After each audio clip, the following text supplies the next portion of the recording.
வணக்கம். இது பிராண்டி செய்திகள். உலக அமைதிக்கான ஒரு புதிய மாஸ்டர் பிளான். காசா போரை முடிவுக்கு கொண்டு வந்து அந்த பகுதியை மீண்டும் கட்டியெழுப்ப அமெரிக்க அதிபர் ட்ரம்ப் உருவாக்கியுள்ள காசா அமைதி வாரியத்தில் இணைய பிரதமர் மோடிக்கு அதிகாரப்பூர்வ அழைப்பு விடுக்கப்பட்டுள்ளது. உலகின் மிக முக்கியமான தலைவர்கள் மட்டுமே இதில் இருப்பார்கள் என ட்ரம்ப் கூறியுள்ள நிலையில் இந்தியா எடுக்கப் போகும் முடிவு என்ன? இதோ அதிரடி ரிப்போர்ட். அமெரிக்க அதிபர் டொனால்ட் ட்ரம்ப் காசாவின் மறுசீரமைப்பு மற்றும் நிர்வாகத்தை கவனித்துக் கொள்ள போர்ட் ஆஃப் பீஸ் என்ற சர்வதேச அமைப்பை உருவாக்கியுள்ளார். இதற்கான அழைப்பு கடிதத்தை நேற்று ஜனவரி 18, 2026 இந்தியாவிற்கான அமெரிக்க தூதர் செர்ஜியோ கோர் பிரதமர் மோடியிடம் வழங்கினார்.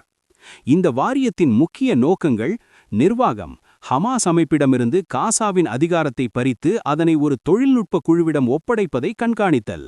மறுசீரமைப்பு, போரினால் சிதைந்துள்ள காசாவை மீண்டும் நவீன நகரமாக கட்டியெழுப்புதல்.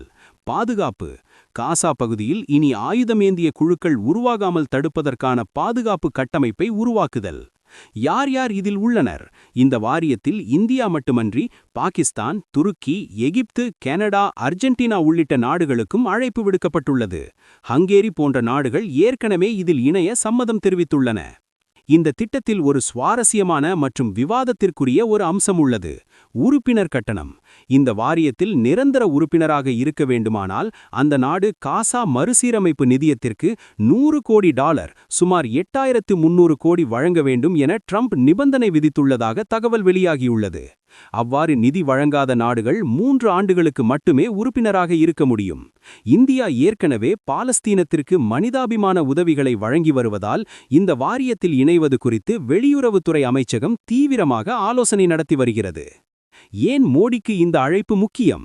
இஸ்ரேல் மற்றும் அரபு நாடுகளுடன் இந்தியாவுக்கு இருக்கும் நல்லுறவை பயன்படுத்தி காசாவில் அமைதியை நிலைநாட்ட ட்ரம்ப் விரும்புகிறார். குறிப்பாக உட்கட்டமைப்பு மற்றும் டிஜிட்டல் தொழில்நுட்பத்தில் இந்தியாவின் அனுபவம் காசாவை மறுசீரமைக்க உதவும் என அமெரிக்கா நம்புகிறது. டாவோஸ் பொருளாதார மாநாட்டில் இந்த வாரியம் குறித்த அதிகாரப்பூர்வ அறிவிப்பு வெளியாகும் என எதிர்பார்க்கப்படுகிறது. பிரதமர் மோடி இந்த அமைதி போரில் இணைவாரா? பொறுத்திருந்து பார்ப்போம். தொடர்ந்து இணைந்திருங்கள். இது பிராண்டி செய்திகளுக்காக உங்கள் பிராண்டி கிரி.